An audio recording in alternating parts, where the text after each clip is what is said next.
Ei, gente, nós estamos aqui em mais um episódio do Sempre Pode, com uma convidada super especial que vai compartilhar um pouquinho sobre um momento de vida super importante que ela está vivendo. Afinal, a gente sempre pode mudar os rumos.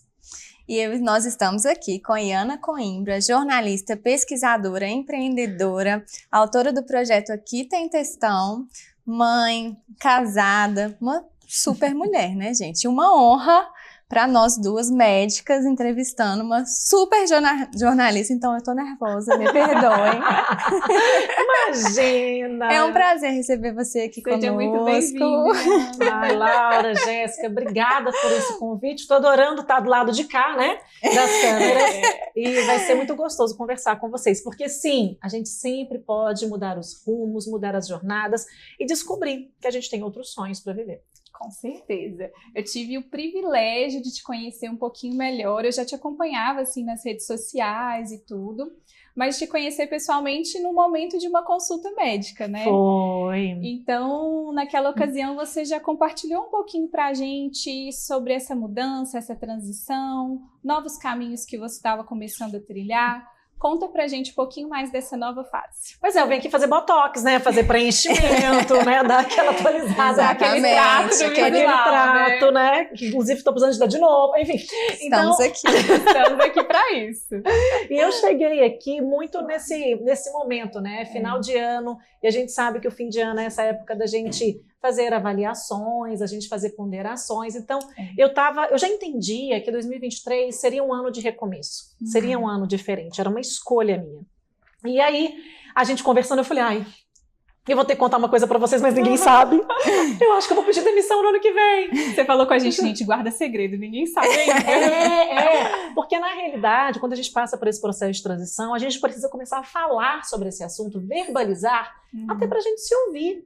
E a gente entender que sim, isso vai acontecer, que é uma escolha que a gente quer. Então, cada vez que eu falava assim, eu quero mudar, eu vou fazer, era uma forma de eu colocar em ação, colocar em palavras aquilo que já estava aqui. E a coisa vai se materializando um pouco também, mais, né? Vai acontecendo. Sim, com certeza. O meu processo não foi um processo de uma hora para outra. E eu sempre falo assim, que nenhuma transição de carreira, você acordou e falou, cansei, hoje eu não vou mais, não contem comigo. Não dá para ser assim, afinal de contas... Até responsabilidade, né? Exato. Assim. Temos que ser pessoas maduras, responsáveis. Então, eu vim amadurecendo. Até porque tem muita gente que passa por transições de carreira que dão muito errado. Sim, e um dos elementos, é claro, pode contar com sorte, pode contar com Deus, contar com um monte de coisa, mas é a falta de planejamento. E sempre é um risco, né? Cada passo que a gente dá, tudo é um risco que a gente corre. Né? E tomar essa decisão já com uma ideia amadurecida, com planos, né? Eu tinha planos muito concretos, sabe, Laura? Eu sabia, eu fiz um processo que eu chamei de plano de voo, né? Tudo começou com um incômodo. Eu estava com 36 anos, meu filho, o Nicolas, tinha acabado de nascer, e eu comecei a pensar em como eu me via em 20 anos.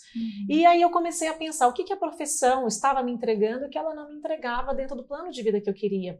E eu comecei a olhar a médio, curto e longo prazo. Porque planejamento é isso. Planejamento não é emoção. É claro que a emoção faz parte dos nossos planos, ela faz parte dos nossos planos de voo.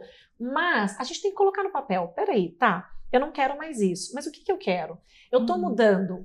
É de empresa? Porque às vezes você pode falar, olha, não, peraí, eu não quero fazer mais esse jornal, eu não quero fazer mais essa atividade. Não, peraí, eu quero ser editora. Não, peraí, eu quero ser...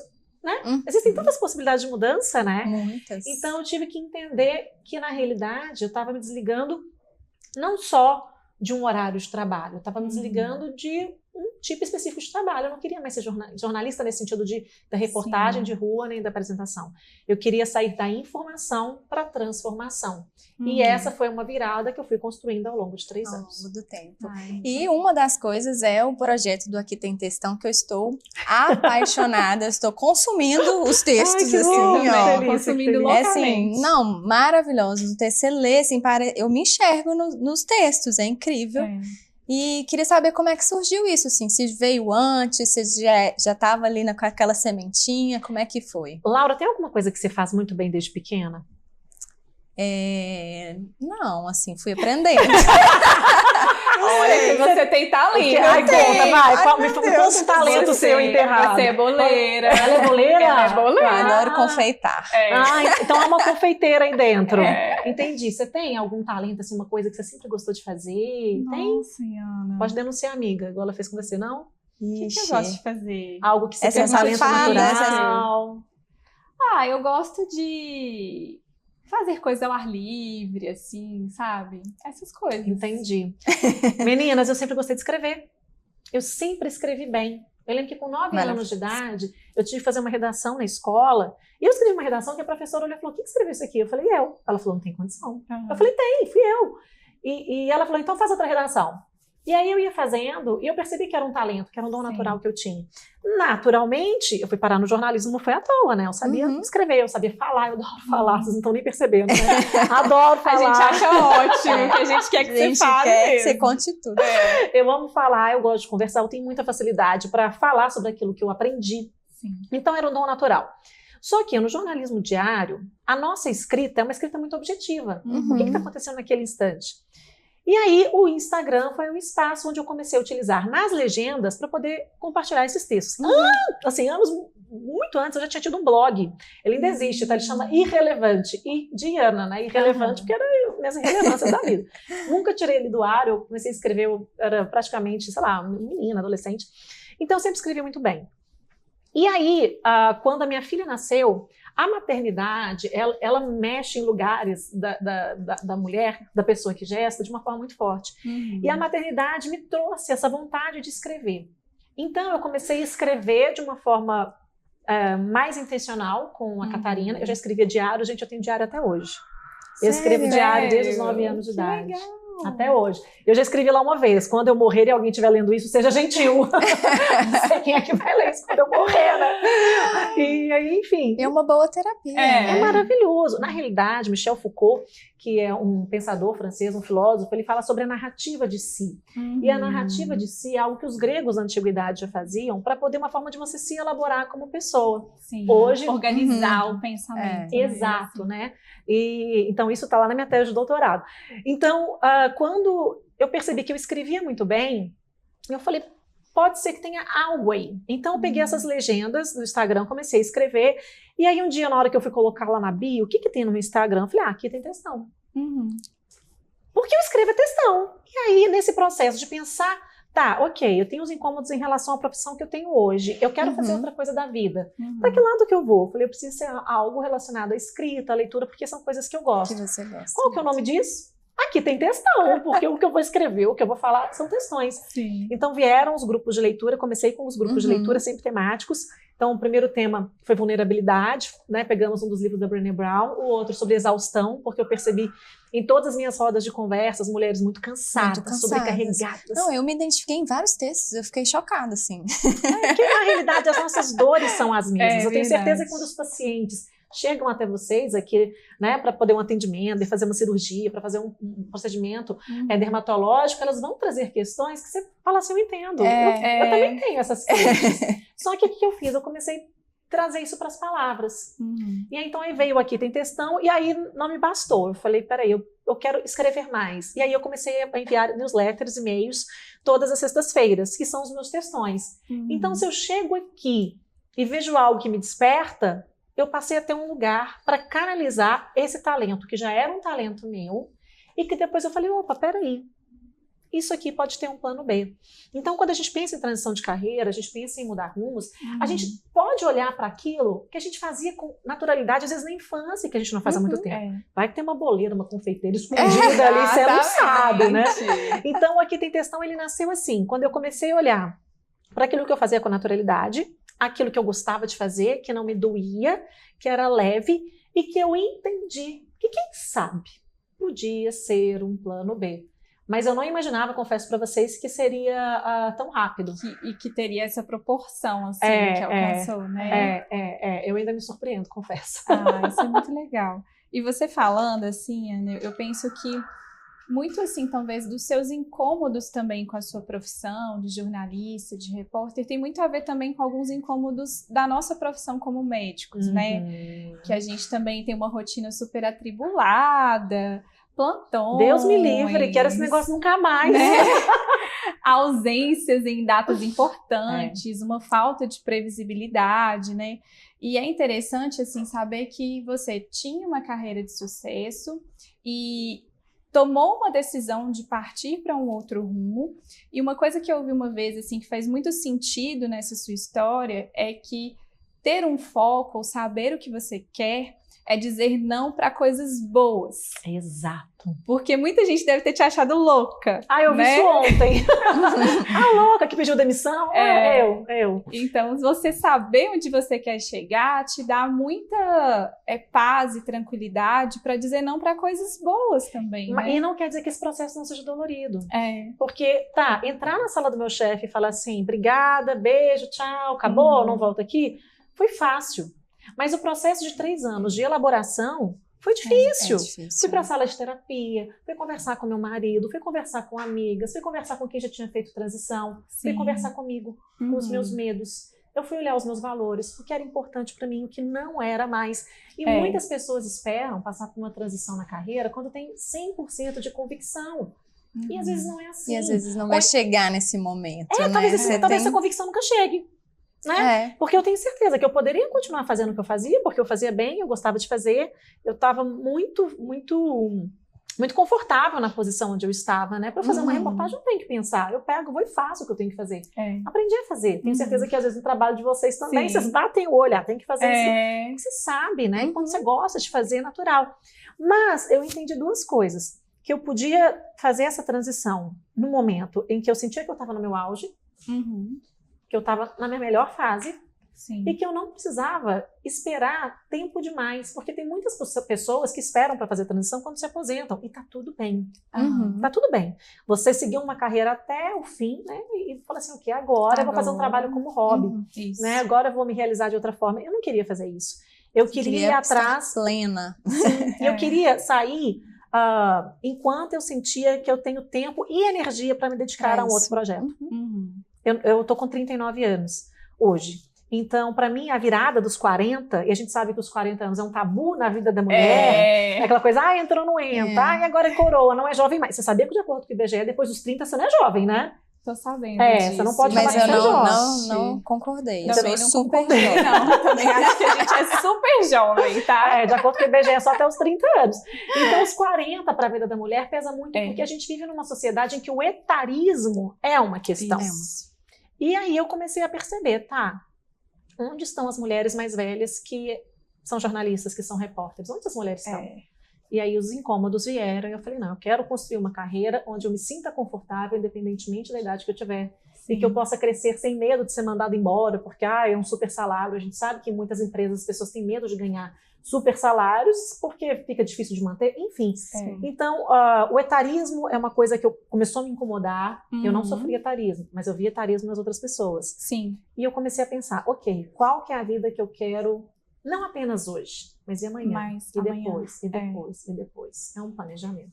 Exato. Essa questão do etarismo, né, a gente que trabalha com estética, a gente também lida muito com isso, né?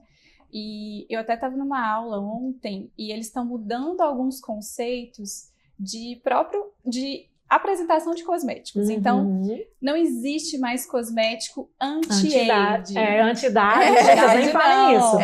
Agora é pro-aging, ou seja, você não é anti-envelhecer, né? É você envelhecer bem. Então, esses conceitos que têm mudado, né? Isso é muito interessante em tudo. Questão de trabalho, na forma que a gente liga com a nossa autoimagem, com o paciente, a gente que trabalha com estética. Então, isso que você colocou é muito legal da gente pensar. E foi uma conversa que a gente teve aqui, né? Quando eu vim para poder fazer o Botox, preenchimento, eu vim fazer Botox, né? Aí eles me falaram que eu precisava de preenchimento. Aí vamos fazendo várias coisinhas. Aí a primeira coisa que eu falei foi, gente, então, deixa eu explicar para vocês. Eu sou uma mulher de 39 anos e eu gosto de ter 39 anos. Eu quero parecer como uma pessoa de 39. Você lembra? Eu te falei isso. Eu falei, eu não tenho vergonha da minha idade. E não tenho. Porque se tudo der certo, a gente vai envelhecer, né? Não, nós vamos envelhecer. Se tudo der certo, a gente vai envelhecer. A ideia é essa. A gente quer nascer, crescer, envelhecer até a gente partir. Então, eu não tenho esse problema com a idade. Pelo contrário, mas se eu posso envelhecer de uma forma ativa, se eu posso envelhecer de uma forma Exatamente. bonita, se eu posso envelhecer me sentindo bem comigo mesma, disposta, com saúde, Autonomia, com exatamente. autonomia. Isso para mim é importante. E a gente sempre traz também os procedimentos com naturalidade, Pelo né? amor A de Deus, gente, gente, a gente fala, né, o natural nos move, a gente quer ser natural, a gente quer envelhecer bem mesmo. Então tem algumas coisinhas que eu acho que são obrigatórias, assim, pra gente se manter, né? Mas sempre com naturalidade, não precisa modificar o seu rosto, a gente tem que manter nosso autocuidado, né? Não só com procedimentos, mas com atividade física, com um trabalho que deixa a gente feliz, né? Que a gente consiga levar a vida de uma forma mais leve. Laura, né? isso é tão sério, porque eu tenho ouvido muito isso, de que depois que eu pedi demissão, eu rejuvenesci. Com certeza. Olha, e meu Botox tá vencendo na verdade, né? O Botox, se você fizer aquele teste, faz Isso aí a gente resolve rapidinho. Daqui a pouco você resolve. Exatamente. Então, assim, mas tem um versículo da Bíblia que eu acho muito legal que fala que um coração alegre formoseia o rosto, né? E quando a gente está em paz, a gente está feliz, o rosto fica mais jovem, né? E o mais jovem, não é que você vai voltar no tempo, mas não, você vai ficar mais feliz. E descansado também, né? Demais. Porque a dúvida também, essa questão também do trabalho, de mudar, de tomar decisões, isso consome muito a gente, eu acho, né? Consome. Então, provavelmente você passou por um momento ali de tensão nessa dilema, fase, né? de dilemas. De dilema, de tensão. Gente, sabe como é que eu acordava às vezes? Eu nunca contei em lugar nenhum, com dor no corpo. Eu ia deitar e meu corpo latejava. E aí o meu corpo... A tensão tava, né? O meu corpo estava me contando que, na realidade, ele estava demitindo a Globo. Sabe? O meu corpo estava demitindo a Globo, gente, é sério. Eu fiz uns exames no final do ano passado, meu marido chegou para mim e falou assim, nós vamos fazer um check-up.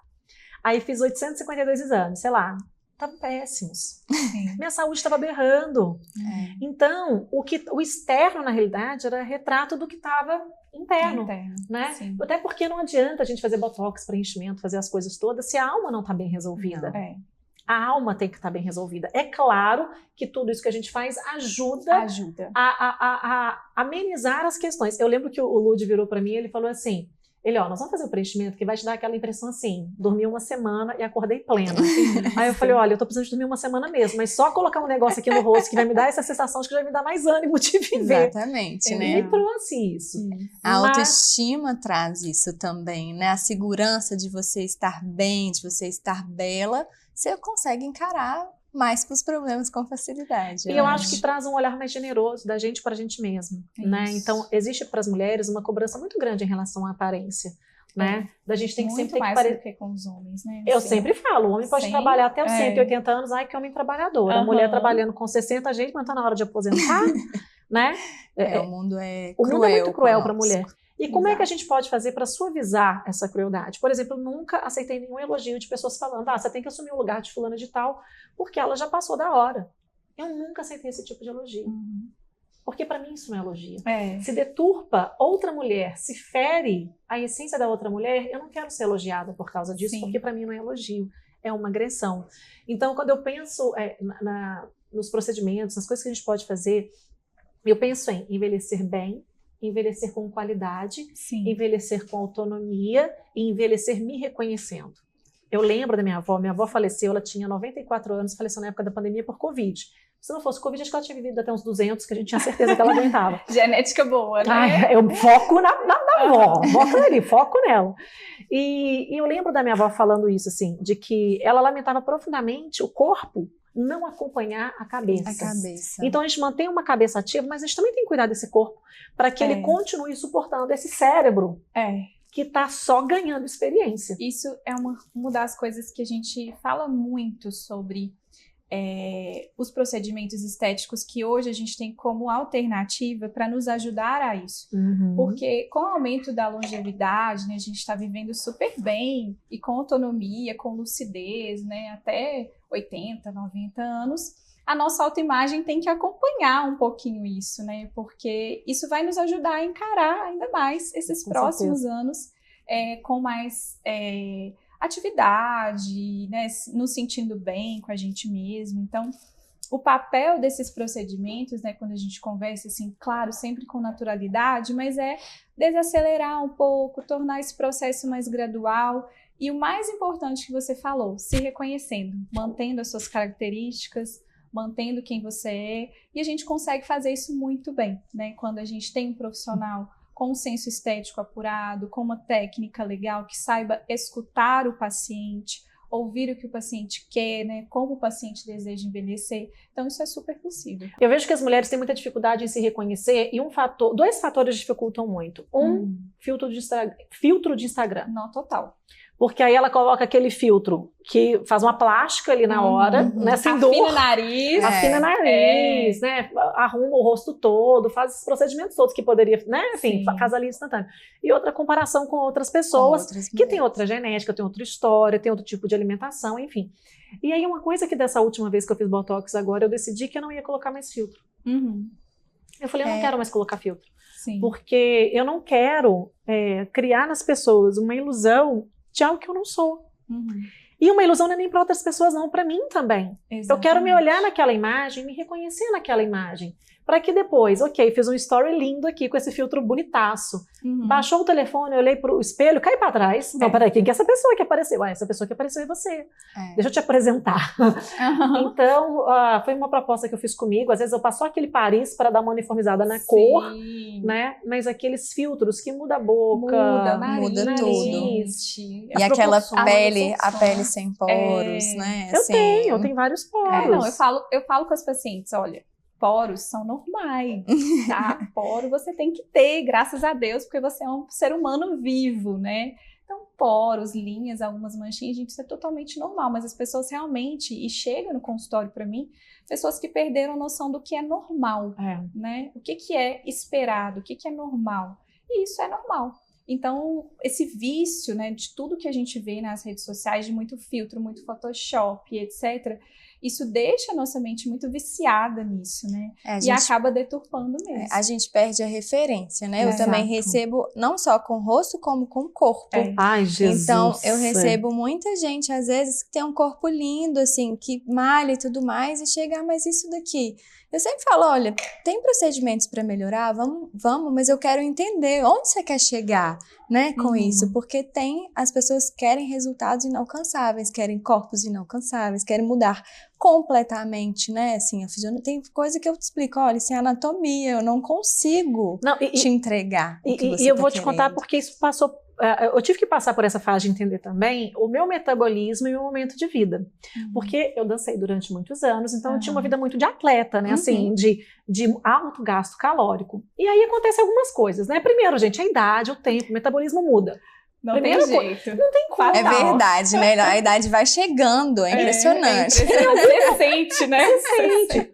Outra questão da maternidade. Eu passei por 3 gestações, eu perdi mais 2 partos. Eu engordei muitos quilos. A barriga esticou, o corpo mudou, flacidez veio. Poderia ter sido aquelas grávidas, fits? Poderia. Fui. Não. Quis ser? Não. Então, tu não quis. Tá tudo bem. E assuma. O que não dá é você não assumir que você não quer esse negócio e ficar chegando aqui falando, resolve agora, né? Não dá. Não condeno quem faz cirurgia, pelo contrário, gente, faz tudo que você puder fazer para você se sentir bem, acho que os recursos estão aí, mas com moderação. E aí eu tive essa conversa com meu marido recentemente, porque nós estamos juntos há 25 anos. Ou seja, desde que a gente é adolescente. Então, meu marido me conheceu como aquela adolescente, a jovem, e agora essa mulher que está chegando aos 40. Então, a gente teve essa conversa em que eu virei para ele e falei, Fred, em primeiro lugar, eu não quero dedicar a um exercício físico o tempo que vai me requerer para ter um corpo que eu já tive. Sim. Eu não tenho esse tempo hoje, eu tenho 2 filhos, hoje eu tenho a minha empresa, hoje eu tenho as palestras que eu dou, os treinamentos que eu dou, o doutorado que eu estou terminando, os cursos que eu quero dar, eu tenho outras prioridades. Sim. Então, aquele corpo que eu tive em determinada época da vida, eu não terei mais. E eu precisei de aceitar isso, conversar isso comigo. E eu tive que virar para ele e falei assim, olha, então é isso, assim, vamos lá, nós 2 estamos envelhecendo, seus cabelos também não são os mesmos, né? Tá bem grisalho.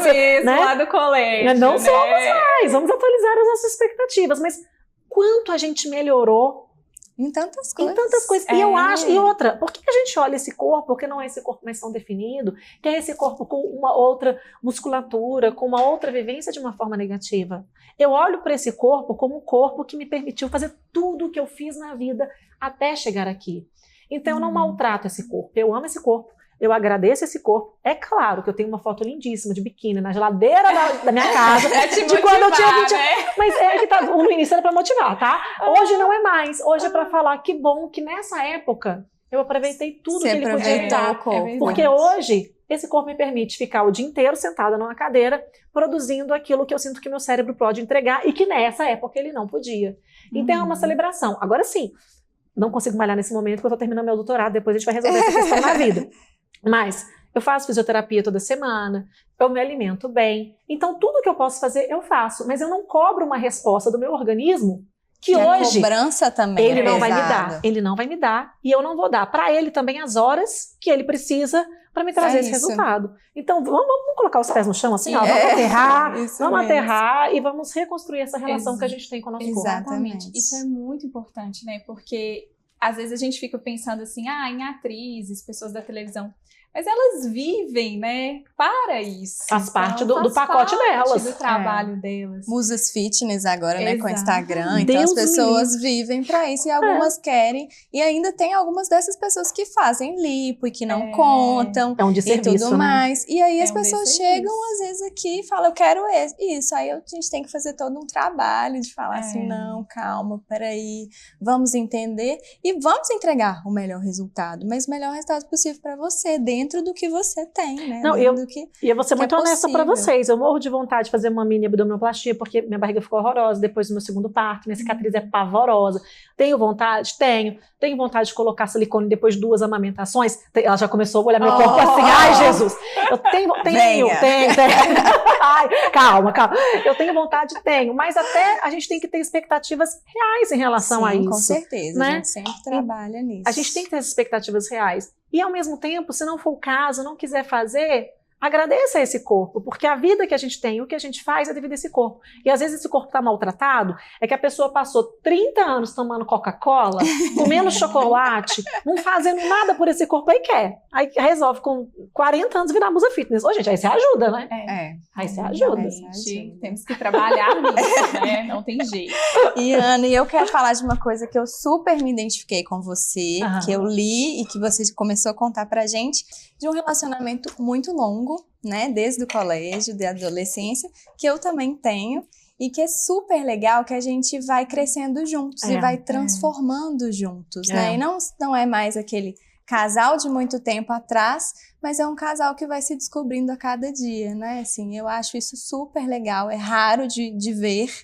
E eu, às vezes, eu não gosto de falar quanto tempo que tem. A gente não pergunta então, vai, deixa para os bastidores.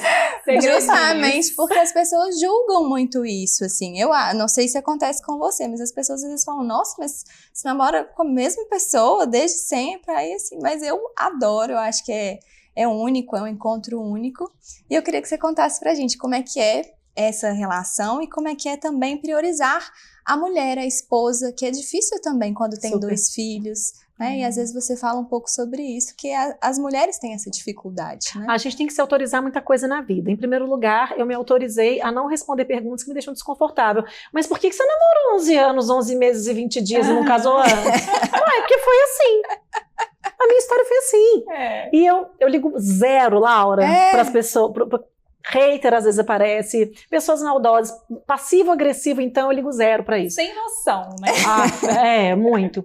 Então assim, o que aconteceu? Eu e o Fred, a gente se conheceu, a história é fofinha, porque eu tinha 10 anos de idade e vi ele na televisão, a primeira vez fazendo propaganda do Lego. E aí quando eu olhei, eu falei assim, quando eu crescer eu vou casar com esse menino. Sabia que ele era de Belo Horizonte? Não sabia. Que loucura! É muito doido. E aí ele foi estudar na mesma escola que eu no ano seguinte, a gente ali com 11 anos de idade. Ele não sabia que eu existia. Eu olhava ele, criança, né? Ai, gente, Catarina, minha filha, não pode saber que eu não tenho essa idade. Ela tá com 7. E aí, filha, não vai assistir. Não vai. De algum momento eu vou ter que parar de escrever esse treco no Instagram, ela não lê. E aí, o Fred, quando ele tinha 13 anos, então assim, a gente estudou na mesma escola, a gente não se conhecia. É claro que ele passava, eu ficava achando ele lindo. E aí, com 13 anos, ele me viu na escola. E bateu o olho e falou, gente, quando eu crescer eu vou casar com essa menina. Vocês acreditam? Gente. Foi um negócio muito aleatório.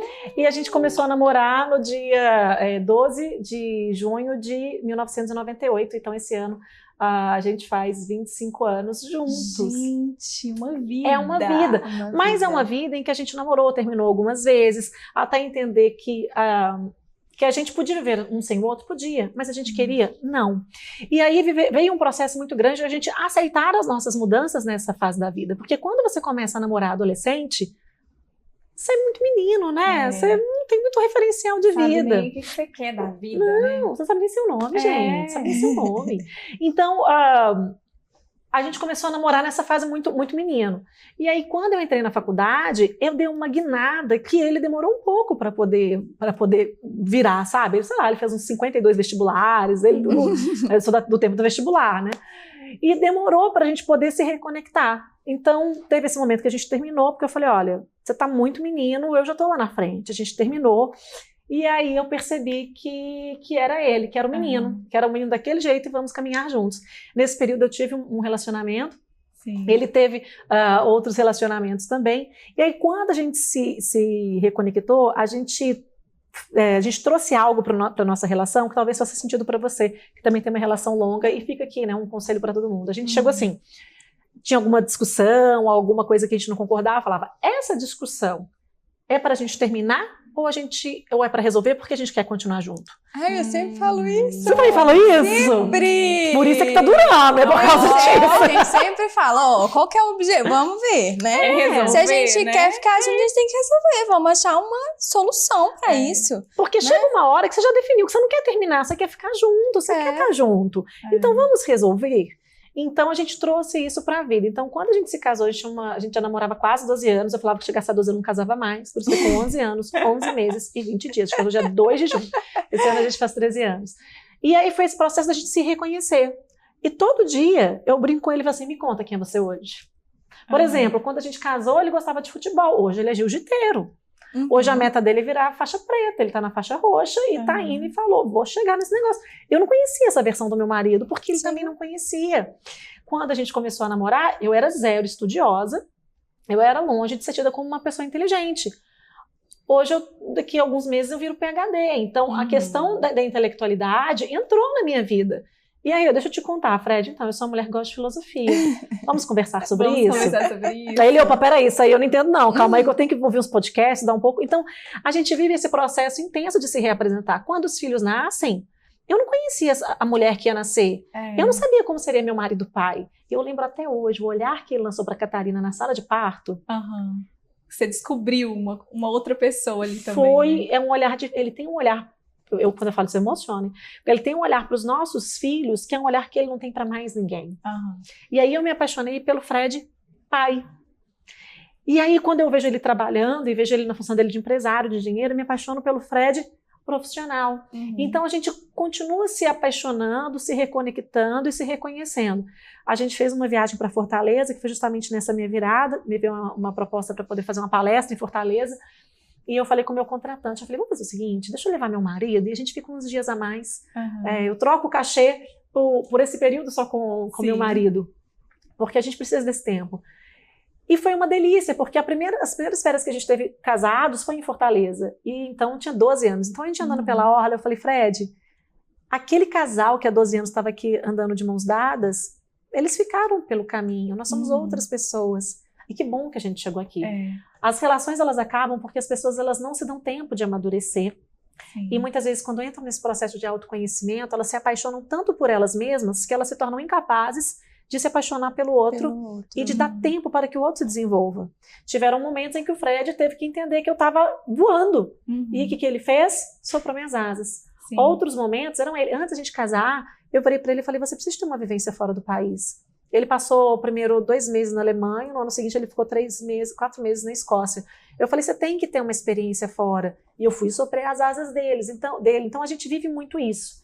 Né? Uma parceria, né? Total. De querer ver o outro crescer, né? E hoje as pessoas, elas às vezes, as coisas quebram, elas não querem consertar, né? Elas porque dá trabalho. Dá trabalho. Dá trabalho consertar. Tem né? que ter humildade, Então, deixar o orgulho baixo. Exatamente. Então, essa sensação, assim, construir um relacionamento tão bacana, tão duradouro, e de descobrir o outro a cada momento, a cada fase de vida, isso é muito gostoso. Tem um valor muito grande, né? Muito precioso. E a gente aprendeu a celebrar as conquistas um dos outros. Então, se ele fecha um contrato legal, vamos brindar? Uhum. E aí, se eu fiz uma coisa legal, vamos brindar. E a gente ama quando as crianças dormem, a gente consegue colocar os meninos para dormir. Quando a gente não desmaia, morre junto com eles. Parte também, ai, gente, né? nossa, tem vezes que ele fala, eu falei, por que você não me acordou? Eu acordo dormindo na cama dos meninos. Ele falou, tentei meia hora e desisti. Acontece. Mas a gente ama quando a gente tem esses momentos de celebração. Então, a gente descobriu o quê? Agora, é possível. A gente faz pelo menos uma viagem só nós dois por ano. Né? Não esquecer a esposa, né? Tem a mãe, tem a esposa, e a gente fala isso para as crianças. Empreendedora. A gente fala isso para as crianças. E eu falei isso para a Catarina da última vez. Ela, por que você não nos levou? Eu falei, porque esse momento a mamãe tem que ser só a mamãe e o papai. Eu preciso ter um tempo. Eu falei, acredite, a gente volta melhor para vocês. Quando a gente se cuida, todo mundo é beneficiado. O Fred tem uma máxima lá em casa. Mamãe bem, família bem. Todos em função de mamãe bem. Mamãe né? tem que estar bem, porque quando a mamãe tá louca, nossa, Deus, não sobra ela em casa. Aí eles querem me demitir da família. Ai, gente. Muito bom, Iana. E uma coisa, assim, pensando nessa questão de família, filhos, né? Esses vários braços, essas várias funções que a gente tem como mulher. Como você encaixou o hábito de leitura, assim, no seu dia a dia, sabe? Dá uma dica pra gente, a gente quer mesmo finalizar com esse conselho seu de... Que é uma coisa, assim, incrível, né? Porque eu tenho muita dificuldade, ainda mais de ler o que não é sobre o meu trabalho, que não é uma coisa de aprendizado, assim. Então, eu leio muito sobre medicina e quero saber como é que a gente faz. Dá essa dica pra gente, Ana. Então, queridas, eu acho que a gente tem que entender que a gente pode aprender de diversas formas e por meio de diversos conteúdos. Não é só uma leitura técnica da sua área que vai te ensinar. Você lendo literatura, você aprende lendo literatura. Você aprende lendo livros de pesquisa, você aprende lendo poesia, você aprende lendo outras coisas. Então é ampliar um pouco esse nosso olhar utilitarista, que é uma coisa muito do nosso tempo contemporâneo, né? Desse momento que a gente vive, que tem que produzir, aprender, se tornar melhor. E quando a gente para ler outras coisas, a gente oxigena a mente. E muitas conexões novas são feitas. Então, uma coisa que eu faço desde criança, eu tô sempre com um livro. Ali na minha mochila tem 2. Eu não ando só com um, ando com 2. Por quê, né, gente? Ai, meu Deus. Então, porque se um acaba, eu tô com outro. Você já tá com outro, mas você lê 2 ao mesmo tempo, Às vezes, sim. Se é um livro técnico e é um livro de literatura, eu leio 2. E nos meus grupos de leitura, eu trago esse desafio. Porque você pode ir fazendo conexões. Então, um conselho que eu dou... eu não falo que eu não dou dica, né? Eu dou conselho. Porque dica é tão... né? Dica passa, né? Dica a gente esquece. Então, um conselho que eu dou tenha sempre um livro com você. Se desafie a ler coisas que não fazem parte do seu repertório, mas que podem te agregar. Dê um tempinho na hora do almoço, lê uma página. Você está dentro do carro, dentro do Uber, em vez de ficar no WhatsApp... ou no Instagram, fuçando a vida alheia, mas se olhar, vai ler outra coisa. Outra coisa que eu fazia também, eu amava quando eu não tinha filho, saudades desses tempos. Eu sempre li antes de dormir. E eu amo ler antes de dormir, então é um processo que hoje eu consigo resgatar. Então, assim, pensar, não existe hora ideal, não tem um momento ideal. É trazer a leitura como estilo de vida e trazer a leitura para dentro de você. É uma delícia, porque a contribuição que a leitura traz para a sua vida, ela vai agregar em todas as áreas. A gente se torna pessoas muito melhores, muito mais cultas, mais inteligentes, com uma autoestima muito melhor quando a gente traz a leitura para a nossa vida. E não só a leitura técnica, mas essa leitura que também é inspiracional. É verdade, com certeza, assim, isso nos faz médicas melhores, né? Com certeza. Não é só um artigo científico, mas a leitura de forma geral nos faz pessoas melhores como um todo. Gente, a gente quer agradecer a presença da Iana, que foi uma grande honra. Quero você mais vezes aqui. E venha fazer procedimentos, cirurgias e tudo mais. Foi um grande prazer ter você aqui, viu? Muito obrigada pela sua presença. Muito obrigada, Iana. Assim, foi um bate-papo surreal, assim, vários insights, várias coisas maravilhosas que trouxemos para a nossa vida mesmo, da sua história, da sua experiência. E a gente quer te agradecer demais por ter se disponibilizado, estar aqui com a gente. Contem sempre comigo. E tem 2 frases que eu falo muito. Uma, sempre tem um depois. independente do que aconteceu. E a outra, meu negócio hoje é soprar asas. Temos que soprar as asas umas das outras. Amei. Com certeza, amei. Com certeza. Muito obrigada, Adorei. Liana. Ah, gente, um brinde, né? Vamos terminar com um brinde, vai, ó. Um brinde de clericô. Soprando asas. Isso.